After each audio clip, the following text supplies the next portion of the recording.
to here. As it's going to be Infernal Shrines picked up by Fnatic. We're going to have the Playing Ducks take first pick again. Yeah, first pick for the Ducks, and Infernal Shrine going to be probably a little bit more brawly than what we just saw. Fnatic, of course, loves to play around opponents and play with macro here, and they did that again. They threw in the Rexa, and right now we're going to just mainly find out, are they going to be able to get that 18-0? And yeah, it's going to be pretty... I mean, right now it's actually super impressive what they're able to pull off. What was it? With that win now, they're 34-2 overall. 34-2 since the Western Clash. It's insane. And at the Western Clash, again, that's an international tournament where they went up against the best international teams in the Western scene. So it's not only restricted to the league back at home. Fnatic now in the lead against the Ducks with a 1-0, and we're heading into Infernal Shrines, and let's find out if maybe the Ducks can end the win streak right here. This is a battleground that the Playing Ducks are usually confident on. They love the idea of racing towards 10 by getting the experience through structures in the first couple of phases on the Punishers. They've been mixing it up a little bit as of late, but I would say about 70% of their games, they ignore the couple of Punishers and move straight into 10 as quickly as possible and just defend, defend, defend. Yeah, it's... After the Rexa pick on the first map, I'm actually curious to see if Fnatic is still going be willing to just experiment with a few of those. For the solo lane, I think Rexa actually did fairly well, and especially since they didn't have heavy dive or massive burst against them, I think that was actually worth the pick. So it was a pretty cool adjustment to see.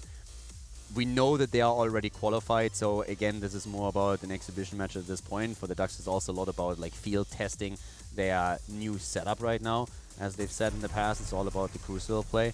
And Fnatic bans out a hero that has seen more and more popularity on this map. Leoric, it is his best map with the current Royal Focus and Ominous Wrath build. Especially around those Punishers, just constantly coming in there, being a spooky ghost, has an easy escape route, can head back to the team easily, stops the clear of the minions by reducing damage just a little bit too much. He's banned out. ETC will be grabbed here by the Playing Ducks, so we will see Sport Billy on the cow. So, of course, that immediately opens up the question, what happens with Uther? Is Fnatic willing to take Uther early? Are they heading into something along the lines of Uther and Genji? Do they ignore that and let the Playing Ducks have the combo with Divine Shield? Dehaka could be a pick by them that would force ETC probably into the top lane, into the solo lane instead. So they could also try to work around it a bit. And then pick Rhaegar, which is overall a hero that caters more towards the map than Uther does with the added wave clear that he has. Both teams will have to also worry about that gold Dan that could be coming in the mix. We've been seeing it from both of them. With the Greymane copping out, probably not going to get it from Fnatic, but it's still an option for the Playing Ducks. It will be your Uther and Greymane for the pickup for Fnatic. Right now, when we're looking at European drafting, it's a lot about ETC, Genji, and Uther. The three heroes that really have so much synergy together. So with a first pick, usually picking one of the three, you will see the opponent immediately jump to taking something of that synergy away. And Fnatic did exactly that by picking Uther. So they are willing to go up against Genji as well, as long as there is no Dragon Blade. And at this point, the Ducks, of course, have to still consider that Fnatic could later on in the draft use Genji for themselves, which means that there is a chance that they are going to ban him out. Greymane adds a lot more on the map though, because of the added wave clear, and the cocktail can really provide a lot of minion stacks on the objective. Even if you don't have the position on the shrine itself, you can safely stand on the outside and just throw the cocktails in. The Ducks now go for Rhaegar. As I explained a bit earlier, he's better for the map itself, caters more towards the objective, but of course with Uther it's that synergy that you're really looking for. And at the same time, we have Fnatic still in a situation where they could play the double support. Now, they are the European team that plays the least double support, but they still have shown it when they feel it absolutely fits to the comp. Yeah, it's not like they can't play it at all. It's just they prefer to go for high aggression, high mobile kills. They like to force opponents into situations where they get picked off. Now, with the Ducks having the gold in, they'll be able to match that Greymane around the shrine. So we might actually see a little bit of an earlier shrine pressure from the Playing Ducks, a little bit atypical compared to what we normally get from them. Dehaka being banned out will prevent the Playing Ducks from grabbing both ETC and Dehaka later on. We've seen them mix up occasionally there with Eternal willing to play it. But I'm expecting from the Ducks probably some Sonya gameplay. Eternal seems to really enjoy that hero, especially when you put him in tandem here with the ETC and the Rhaegar. They could definitely play Sonya. What the Ducks do first of all is, as expected, they ban out Genji. So they know that Fnatic in the draft later on can get the synergy with Uther, so Genji is being banned. And now for Fnatic, they can start thinking about their front line. And this is where there's a couple of options actually for them. We could see them play, let's say with Diablo, for example. Breeze loves to play Diablo on the map. Infernal Shrines is next to Tomb of the Spider Queen, the best map for Diablo, hands down. Then you have always options where you could, for example, even supply a Medivh as another pick so that you have the Apocalypse combination. But even alone, Diablo is already fantastic. And if you, for example, feel that Uther alone is not really going to give you enough heal, then you think about a second healer. And in that setup, we could see them with Diablo and Tyrande going to a good two-and-tried combo, getting the stuns in and the kills. You have Greymane as well, which provides a lot of burst damage. Can chunk in a mage then later on if you wanted to. So there's a lot of options right now how they can just simply go into the draft and like a flexibility, what kind of style they want to play. They want to play more of a snipe combo. There's Diablo. And Arthas. And Arthas as the follow-up. Okay, so they can still go into Toronto though. But with Arthas now, they have even more presence on the shrine itself and can follow up anything that Diablo does with another Howling Blast. Arthas also does a pretty good job of keeping Gul'dan in a spot where he is terrified of being engaged upon. Granted, you can chuck him down with the Fell Flames, but being able to go into Army of the Dead gives him enough sustain to be by himself and also keep your opponent from backing up. So Fnatic looking pretty darn good for this Battleground so far. Playing Ducks now will need to find maybe a little bit more damage here. Gul'dan's not known for being a finisher. He'll clear things out like crazy when it comes to minion waves, to shrines, and also choking down your opponent. But you need that kill potential, something that can follow up and make sure to get those kills. Yeah. And with a follow-up now, well, first of all, for the Ducks, follow-up for anything that Gul'dan could throw out, it would be really nice for them. The problem is that Uther, if he gets close enough, can just simply drop the Divine Shield as well. So I'm a little bit worried for the Ducks with this already. I like it. They actually take Tyrande away. I'm pretty sure that Fnatic would have opted into the Tyrande as the last pick still, but right now we have Tyrande plus ETC, which is also a great comp. It's also pretty solid. But I think for the Ducks, there were two thoughts here. First of all, they get more early game pressure by power slide into Tyrannistan, and they were probably pretty afraid of the Tyrande on the side of Fnatic, since Diablo can combo with Tyrande, Arthas can combo with Tyrande, and even if the two of them are together, they can just like get stun in after stun and the extra damage Greymane delivers. Arthas has decent damage output, so I like very much that the Ducks picked Tyrande as a last pick. I think it was great. And Malthael is also a really good pick against Diablo in particular. Diablo is sitting at 9,000 hit points towards the later stage of the game. And I love this. It has been forever since we've seen a Kerrigan. The last Kerrigan we saw was in Phase 1 with Xayah playing it. Did not work out for them at all, as Dignitas actually got stomped in that match. But Kerrigan? First of all, it's not only Kerrigan. First of all, I love Kerrigan. And I love that Fnatic today is willing to throw out a couple of things. You want to have a Rexa? Getting a Rexa. You want Kerrigan? Here's a Kerrigan for you. And you know what we also have? We have the old school 2015 Arthas Kerrigan roam. Arthas Kerrigan roaming. You land the Howling Blast, Kerrigan comes in, drops that combo, and that target is probably dead. 2015, Haunted Mines, old school, Envenom, level 4, Arthas Kerrigan, roaming the entire time, double Envenom, dead. There was a team that was actually good because they ran that combo, and the moment you banned it out, they actually fell apart. I think it was... I think there was more than only one team. That combo was so imbalanced. That was when Kerrigan had, like, the range. Like her range is like right now here, but she was like this. She just, like, fanned everyone and pulled them all in. So... They don't have that anymore, guys. But back then on level 4, you had Envenom, and that was just damage over time.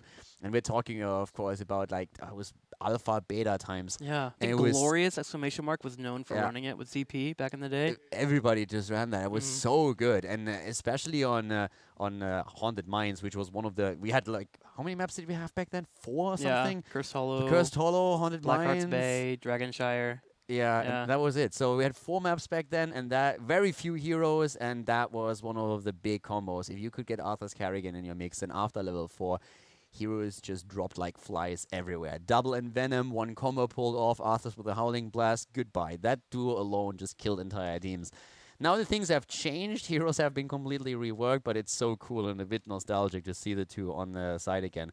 And that's a heavy front line, but the question still remains if Fnatic can pull it off. They drafted it, now they just have to win with it. Yeah, for me, I'm looking at the Playing Ducks, and I want a Starfall Tyrande here, actually, for just how many melees are in the way. You can slow down your opponent when they come in for the engage. But looking over to Fnatic, it all comes down to them. They are the ones that are going to be bringing in the pressure and the damage between the Kerrigan, the Diablo, and the Arthas. They intend to get some kills. The question is, can they get the kills, or will the Playing Ducks do enough to stop them? I also want to see who's on Kerrigan, because my heart says Wooby. I think it has to be Schwimpy, my right? My brains are Schwimpy. Yeah, it has to be Schwimpy. It has to be Schwimpy, but the original was Wooby. Was it? Yeah. Maybe they'll let him play it here, as he's having a lot of fun already playing the Rexar. So we're getting ready for game number 2. We have a Kerrigan coming in here for the Playing Ducks. Let's go ahead and see if it's going to work out for them on Infernal Shrines, and see if the Playing Ducks can stop that Kerrigan from taking them out. Game number 2, everybody. The Swedish boy band with Smexy on Arthur's Breeze on Diablo. We have Quacknix on Greymane. Schwimpy is playing the Queen of Blades, and Wooby is currently on Uther. So we have a bit of a role swap here today. Apparently Wooby has discovered his affinity for supports. Fnatic has come out and they're looking to entertain. The Playing Ducks on the right side, here they are. Nande will be your Tyrande player, Wolf Joe on Rhaegar, Sport Billy on ETC, Chris on Gul'dan, and Ethernal on Malthael. Now, we've talked about Uther and Divine Shield on Genji, or Uther and Divine Shield on a Malthael for that Tormented Souls, but the original combo that you would have was a Kerrigan jumping in with Maelstrom. Why? Because of her trait. When she has a Maelstrom, it's proccing on multiple members, she's getting a shield built up. So you can literally have her jump into a fight, drop Maelstrom, get Divine Shield, and become tankier. And Schwimpy starts with Kerrigan with a whiff combo. Perfect. So the thing here, I mean, first of all, we have a couple of role swaps, as you can see, and this is definitely a fun game. Keep in mind that Fnatic is already confirmed for BlizzCon, Playing Ducks are confirmed for the Crucible. So the score in this series in particular does not really matter for any of the standings that we currently have. At the same time, Fnatic, I actually talked to them a bit of how much the record means for them, the win streak, because they're currently sitting at 17-0. And they actually said it's not really important to them. It's nothing where they actively go into the game and say, okay, we have to increase our win streak right now. We have to really focus on that in any way. So they are currently, of course, still trying to win. But as you can definitely tell, they are willing to experiment a bit. And a great combo. Wow. Breeze goes straight in with a combo, immediately followed up by Schwimpy, and Smexy is ready with a Howling Blast to lock ETC down, and that results in the first blood of the game. And that was some great layered aggression. Sport Billy even knew that combo was coming out, but he held onto his power slide, making sure that he didn't get interrupted so he can go for the escape. But it was just a little too much. Another combo from Schwimpy will be a dead Malthael. Yeah. And they are going for kill after kill. That's the cool thing about having any kind of Kerrigan composition. You know that you have a very aggressive and strong early game, so you need to try and find these kills, because Kerrigan oftentimes falls off later on a bit and is easier to control. But in the early game, this is where with roaming you are trying to get it. Exactly. I know there's going to be some Kerrigan mains now after watching Schwimpy play on this match, so again, in the early game you need to be aggressive, but also consider what your team comp has before you pick a Kerrigan. You need to have follow-up CC, having an ETC is great, having some kind of engage, and having an Uther are all great things if you're wanting to pick up a Kerrigan and play her. Do have another combo coming out, it will hit the Malthael. But as mentioned, hang on, let's watch this first here. The Thorno goes around and puts some damage out. Looks like he's fine. Kerrigan in the early game can do pretty good, but she starts to fall off around level 10 if you don't have a decent lead. If you're falling behind, it's going to start hurting. And you won't have another power spike until 16, where you get aggressive defense. So you have to make sure that if you are playing Kerrigan, that you get that lead for your team. Yeah, so we have now Celestial Attunement already taken by Tyrande. That's going to be a huge tool to try and deal with all of these combos that are coming out, because Fnatic has an immense amount of CC that they can utilize. Especially later on, they will actually be able to rely on Breeze here in particular. Nice jump by Schwimpy, jumping out and trying to save himself. He might still fall here, but that was a very good attempt to move out of harm's way. At this point, we still have the lead on the side of Fnatic when it comes to the stacks, but not for long, as the Ducks have taken complete control over the Shrine and will walk away with the first Punisher. That was a display of the danger of running a Kerrigan. If you whiff your combo, the opposing team is going to turn around and engage upon you. With that ETC being able to power slide in right away, Kerrigan, even with their fancy maneuver to jump out, does not have many tools except for an auto attack afterwards. Gets caught out, Playing Ducks take this Punisher and they charge for it. Yeah, at this point, it's all about the defense, and because it's such a melee-heavy setup that we're seeing for Fnatic, it's really difficult for them to make stuff like this work. Quacknix wants to get the kill, and they're aggressively pushing and completely ignoring the Punisher for now. Wolfjo is really low, and Chris turns around for some damage, but he could still end up with a kill against them, as we now have Tyrande completely out of position thanks to Breeze. Moves in, flips her over, pushes her into the rest of the team, and that results in kill number 3 for Fnatic. Maybe another one here. There it is. Kill number 4 from another combo. Sport Billy is the next target. Try to use some abilities to stop the disruption from happening from his teammate, but that leaves him vulnerable. 5 kills come in, and Fnatic on their way towards level 7. Yeah, Fnatic is absolutely on a rampage right now. But you know what I'm afraid of? What are you afraid of?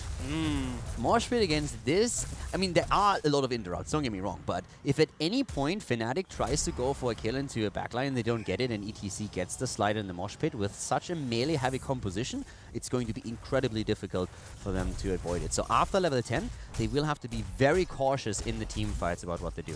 I'm afraid of the area effect damage in general for the Playing Ducks. Starfall, Horrify coming in, the ETC moving in, Gul'dan chunking, with the Tormented Souls following afterwards. The Playing Ducks are going to be looking to punish any combos that do miss, so I'll continue to watch Shwimpy here. Smexy on the bottom side helping out Quacknix as we have Sportbilly going in for a fight. Eternal looking for this chase here, not going to be able to get the kill as Fnatic disengages. Yeah, Fnatic on the move back here already, at least for now. The experience is nearly the same. They have a slight lead, but nothing too crazy. Shouldn't really lead to a big talent advantage during the next Shrine fight. And for now, the Ducks, of course, are still in a decent spot. It's about the next Punisher. It's really about trying to get a bit farther ahead. If the Playing Ducks can get to level 10 until then they have a lot of tools where they can work around the opponent. Already they have a couple of tools available with Celestial Attunement and the Cleanse, but as we are seeing then also Ancestral Healing coming into play, and Mosh Pit plus Haunt has of course, or Horrify, there's of course going to be a lot of great tools for the Ducks to play around Fnatic's pressure play with those stunts. Assimilation Mastery getting picked up here. I actually really enjoy this talent. We don't normally see it as often on Kerrigan players, but the idea is when you're working in your auto attacks and getting those traits up, you'll be able to keep having your mana pop in. And that's really good around the minion shrine up here on the top side. Constantly having those shields available will allow for you to get that regeneration popping in, which means you won't have as many mana issues, which can be an issue if you're not hitting your combos as often in fights. And talking combos, they're hitting them one after another. Once again, another kill, and this time it's Rega who has just died. Fnatic also getting, thanks to Shwimpy, a massive lead when it comes to the minion stacks up here at the top. And yeah, with the Ducks now still being behind in experience, they're just not willing to fight for it. They know that level 10 is going to drop for Fnatic. Wooby, by the way, still on Uther here doing his thing, and Smexy. I mean, Breeze needs to be careful. Smexy is starting to really make a name for himself as a tank player. Those Howling Blasts, man. Confirmed Wubby, new healer for Fnatic as we move into BlizzCon. Can you imagine how much fun it must be for Smexy right now every time he dies just to yell at Wooby and say like, where's my healing? Just blame Wooby and Blade the healer for once. Where was my cleanse? Where was my cleanse? Dude, what are you doing? Support's so easy. Smexy, man, loving it. It's cool to actually see them do this variety too, because remember we had Breeze play Sylvanas in MSB too? Yeah. Having some mix-ups here and there. Always fun and kind of keeps the team in a lighthearted mood. Yeah, definitely. The Divine Shield missing or something. It's like, dude. Smexy's gonna go Syndragosa. You think so? Yes. Yeah, it's Smexy. He's gonna go Syndragosa, yeah. He is bottom lane. I would argue that right now Smexy's like, boys, can I go Syndragosa? And they're like, oh, no. He's just like, oh, please. I think he's gonna go Syndra. They already have a tank. Could work out for them. Yeah. Breeze goes forward, goes for the full combo. Oh. Shwimpy follows it up perfectly there. Sportbilly missing out on the Moss due to the Horrify popping out. And Quacknix and the rest of the crew continue to chase forward as ETC dies as well. Yeah, 8 kills against 1, and Fnatic is just absolutely destroying at this point, doing so much work here. The top wall has fallen down here. They're going straight through the fort, and things are just not looking pretty for the Playing Ducks right now. Fnatic is having a lot of fun with this one, and they are completely hammering it. Also, noteworthy is really that once that we see Breeze going to domination and everything on 16, like, I mean, seeing him on Diablo is already frightening enough, but once that he hits those later stages of the game, the plays that he can make with a hero are absolutely crazy. Malthael is going to be his biggest threat, but so far, didn't really have the impact. Not a threat there. 13 and 16 are great Diablo tiers, being able to grab that quest. At 13 allows for you to combo people into the wall and, of course, land out extra damage when you finish it is always good. And the 16 overpower that you mentioned. I mean, just think about the Ducks' position right now. They can't move out. Like, there is so much that can punish him. The Queen of Blades jumps in. The Lord of Terror is up against you. If you just move out a little bit too far at any of these attempts where they are trying to defend, then immediately there's going to be a Howling Blast, there's going to be Breeze charging it, or a Kerrigan jumping on top of you, and you won't be able to escape. There's an abundance of gap closers that Fnatic has, especially now that Smexy has jumped straight into the Dragon. Cindergrosa at level 10. One of my favorite level 20s as well. If you do hit that Cindergrosa, it will root targets for 4 seconds, but we still are a few levels away.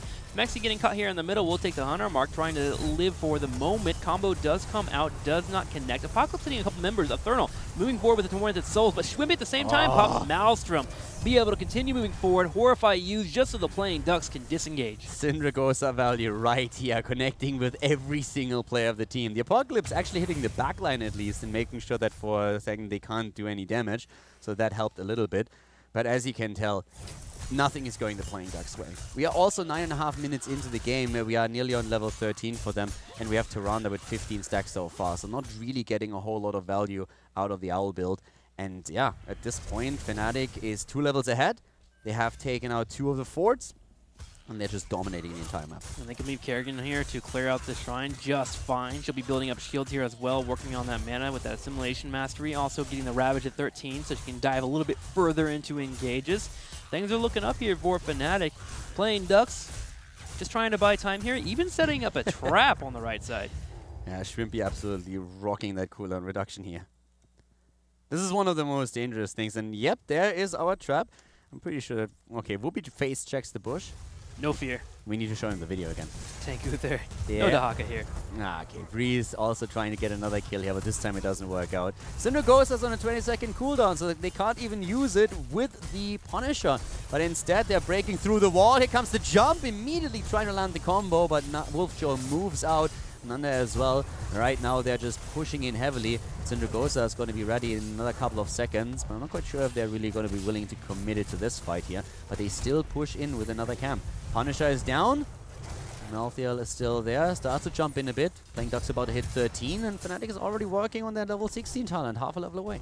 Yep, they're just trying to dangle around here a little bit, let the idea of team fighting coming up for Playing Ducks as they are an even talent, but the top lane continues to get value from the mercenary camp that was grabbed. In fact, it takes away the fort now, which gives a nice little spike in experience here for Fnatic, and they'll just play around until level 16. And 16 is scary, too, when you have a Kerrigan that's ahead. As mentioned, the aggressive defense is your next power spike. Having that at 16 allows for your shields to be doubled that comes in from your attacks. For me, it's really all about Diablo on 16. Once that he is able to get that cooldown reduction and that instant reset and can just simply dart in, flip, and push into the team, it's going to be even more tricky for the Ducks to stay in a position where they can't be immediately attacked. Ancestor comes through, but again, a Sport Billy with a second mosh pit that does not connect here. Huge problem, especially since they are starting to overlay so many of their heroics. Again, Horrify was being used here, but here comes that attack. Divine Shield on Kerrigan. Down goes Rhaegar, and at the same time, Malthael just explodes. Chris is not going to get out of this one. He's going to be eliminated, and Sport Billy also falling. 15 kills against 1, a 3-level lead. Fnatic just destroying on Infernal Shrine. Should be waiting for Nande to make the move. Goes in for the final auto attacks. We'll be able to get the Ravage, and there it is. A total of 5 members dying for the Playing Ducks. Fnatic pushes the middle lane, grabs the keep as well. Yeah, they won't be able to go for the core just yet, but they can get the second keep up at the top if they push in with the camp, and I think that's exactly what they're going to do here. They have their 16s. Domination is going to be a big, big deal right now, so yep, makes it even harder. Keep could actually be kept alive here, but again, another Shrine activating. 4-level lead by now for Fnatic. I mean, on one hand, I think it's a super awesome game, where I like the aggression with Diablo, Arthurs, and Kerrigan. On the other hand, I feel really sorry for the Ducks. It's a hard way to go out, that's for sure. Yeah, it definitely is. I mean, your last match again is against Fnatic, and they are absolutely destroying. But again, this is a very snowbally comp in the sense that if you keep the control of the match, having all that CC makes it very difficult for your opponent of any play. They need either a godlike Horrify or they need this absolute perfect mosh pit, and so far Sport Billy just didn't get them. Wasn't easy to get it in the first place. I mean, I'm not trying to blame him here, but it's really rough for them to get any kind of setup where they all of a sudden start to get a few kills so that they have a bit of comeback potential and snowball potential. Part of it, too, is they've also overlaid the mosh pit and the Horrify together a couple of times. It's just really hard when you have that much coming your way. Yeah, exactly. It happened 2 times already, and of course that just adds insult to injury. Well, they're working on getting 16 now, but they are a full level behind, and Fnatic now will be able to push on the bottom side. They do have Cindergrosa up and available once again if they want to commit to the idea of killing this keep. Smexy posturing around. Could go core. If they land a good Syndra, they can go core here. Smexy has already looked for it. Syndragosa comes in, and they are darting in. Here comes the lockdown. Malthia, popping Tormented Souls, trying to go straight into the backline. Arthur is working on Wolfjo. Sport Billy has the mosh pit. Could use it. Punisher is there. Keep about to fall. Syndragosa still active on it. And here comes the lockdown against Chris, but the Ancestral keeps him alive for now. Should be able to get the combo here. Chris still low. Eternal finally falling. There's a Divine Shield with the mouse from the shields going up for Schwimpy, chasing down Chris. There is the kill. Smexy landing the Howling Blast on top of a Toronto. Is there another combo? There she is. Another auto attack. Sport Billy gets the God tier mosh pit, but it's not going to be enough. Fnatic turns around and kills him. That's just mean. He gets the mosh pit finally, and it's at when everyone else is dead. And he's like, team? Team? Oh, Fnatic with 21 kills to 1, taking the 2-0 lead in the series, increasing their win streak to 18-0 after they lost 2 maps to Dignitas, and 35-2 after the start of the Western Clash. Fnatic pulling off the Kerrigan on Infernal Shrines, getting it done here. But do remember, if you're wanting to play Kerrigan now at home, you got to make sure that you have a strong early game, that you have the backup to help you out. Them having a Diablo and an Arthas allowed for the engages to come forward. So that's going to be it here, a 2-0 here for Fnatic. We'll be right back to see if they can end the season here with another win.